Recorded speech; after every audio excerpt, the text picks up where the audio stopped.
Assalamualaikum warahmatullahi wabarakatuh. Shalom, Om Swastiastu, Namo Buddhaya, salam kebajikan dan salam sejahtera bagi kita semua.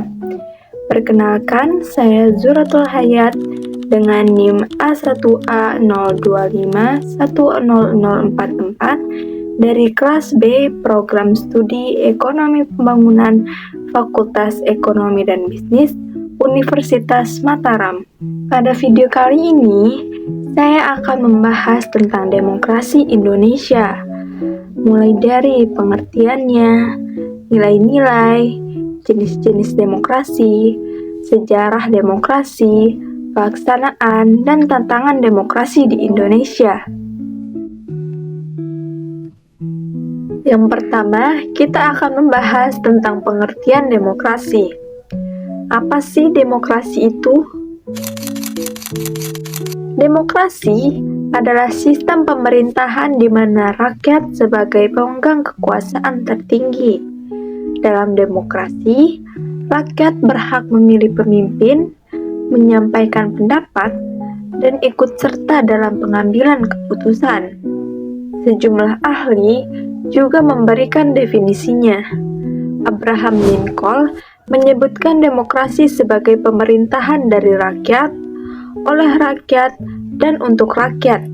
Sedangkan menurut Joseph Schumpeter, menekankan bahwa demokrasi adalah proses pemilihan pemimpin melalui kompetisi perebutan suara rakyat.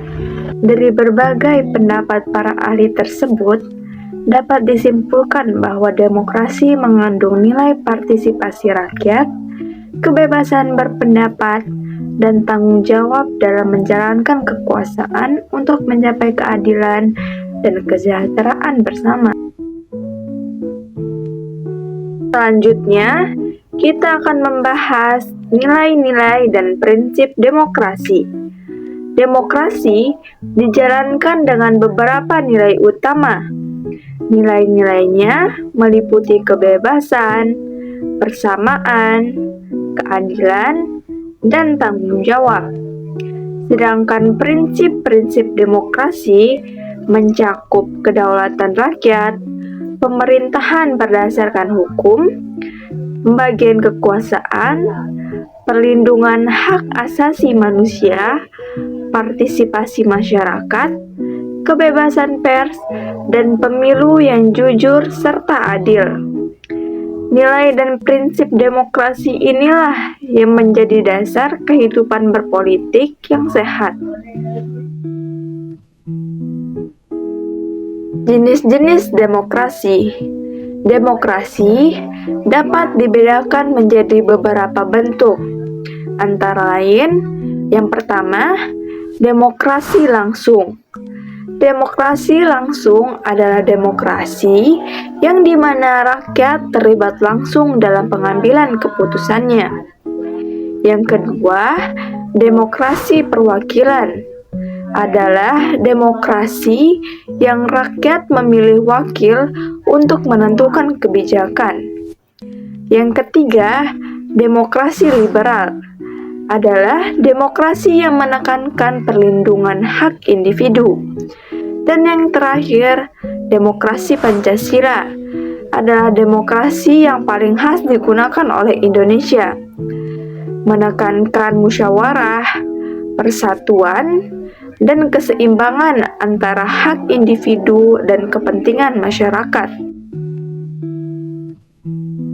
Sejarah demokrasi di Indonesia. Berikutnya, kita masuk dalam perjalanan demokrasi di Indonesia. Setelah kemerdekaan, Indonesia sempat menerapkan demokrasi liberal dengan banyak partai dan berbagai politik yang luas.